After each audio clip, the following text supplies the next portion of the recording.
আপনি হ্যাপি হইতে চান তো হ্যাপি হইতে চান কি করে? আপনি সুখ শান্তি চান তো চান কি করে? আপনার ভিতরে আমার ভিতরে তো মানবতা নাই। মানুষ কাকে বলে? আন্নাস মাইয়ান ফান্নাস। মানুষ তো যে মানুষের উপকারে আসে, অপকারে কোনোদিন আসে না, কোনোদিন তার থেকে অপকার হয় না। আমরা তো এমন মানুষ যে অটোওয়ালা পর্যন্ত আমাদের থেকে নিরাপদ না। অটোওয়ালাকেও প্রতিদিন চাঁদা দিতে হয় 30 টাকা, 40 টাকা, 50 টাকা। আমরা তো এরকম মানুষ যে ফুটপাতে বৈশা যে দুটা শাক বিক্রি করে সংসার চালায়, ও আমার থেকে নিরাপদ না, আমি ওর থেকেও চাঁদা উঠাই। আমি তো ওই মানুষ, ওই মানুষ আমি। হায় হায় হায় হায় হায়। আপনি সুখে থাকতে চান কি করে? মানুষ তো অস্তিত্ব দিল, কিন্তু মানবতা কোথায়? যখন মানবতা নাই তো আপনি সুখে থাকবেন তো থাকবেন কি করে? শান্তিতে বাস করবেন তো করবেন কি করে? কত ব্যবসায়ী তো পাওয়া যাবে বেলকুচিতে, ব্যবসা প্রতিষ্ঠান খুললো, কিন্তু 25 পয়সার কারণে অতিষ্ঠ হয়ে আবার বন্ধ করে চলে গেল।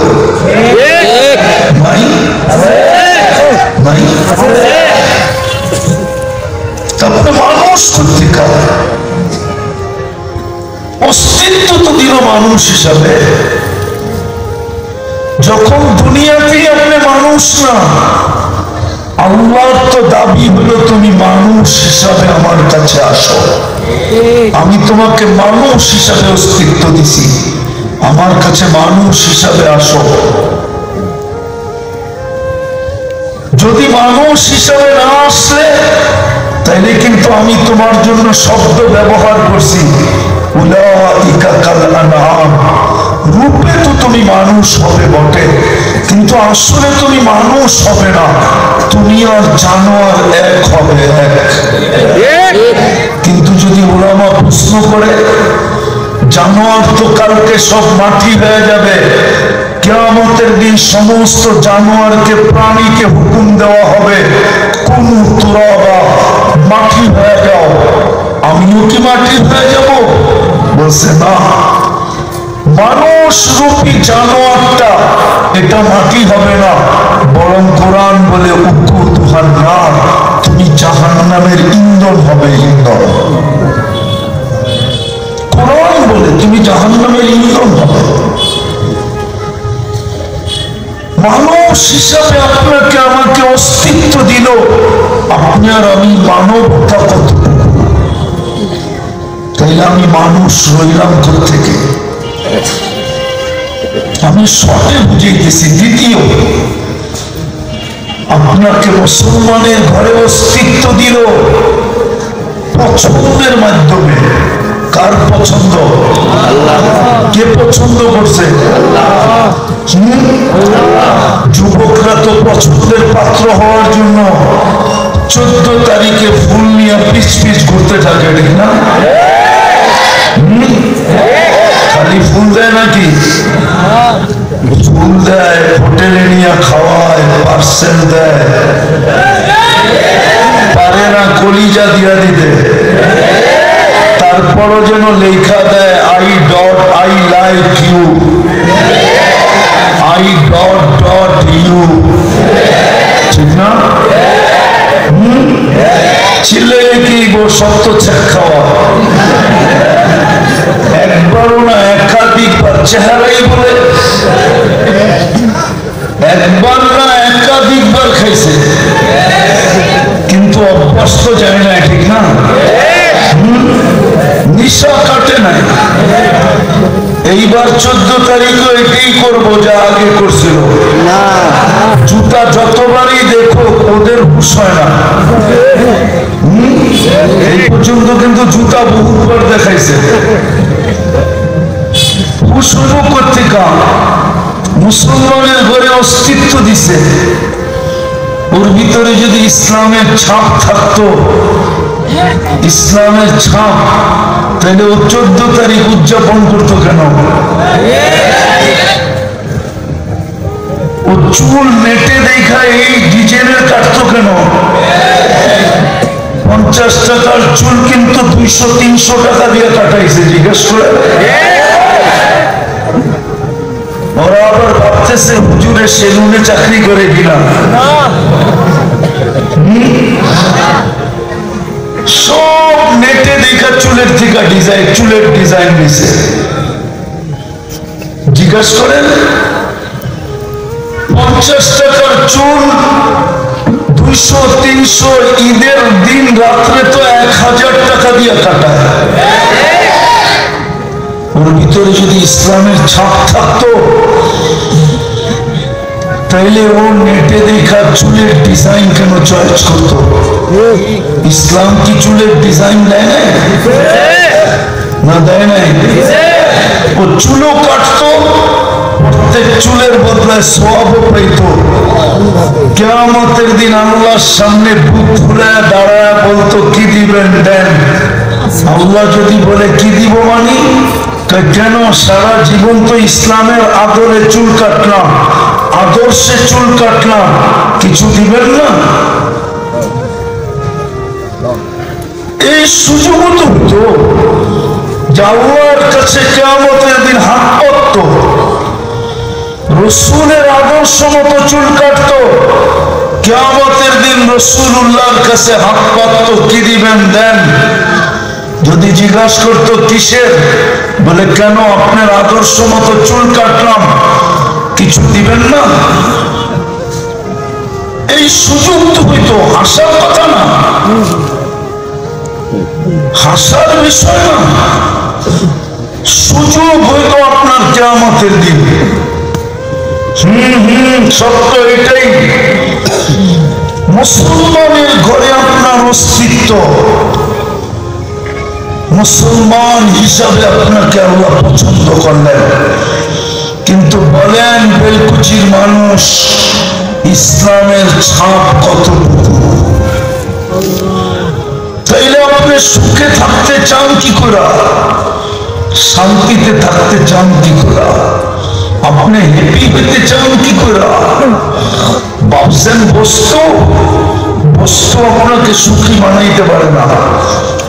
বস্তু যদি সুখী বানাইতো, তাইলে বিশ্ব, উন্নত বিশ্বে এত বৃদ্ধাশ্রম হতো না।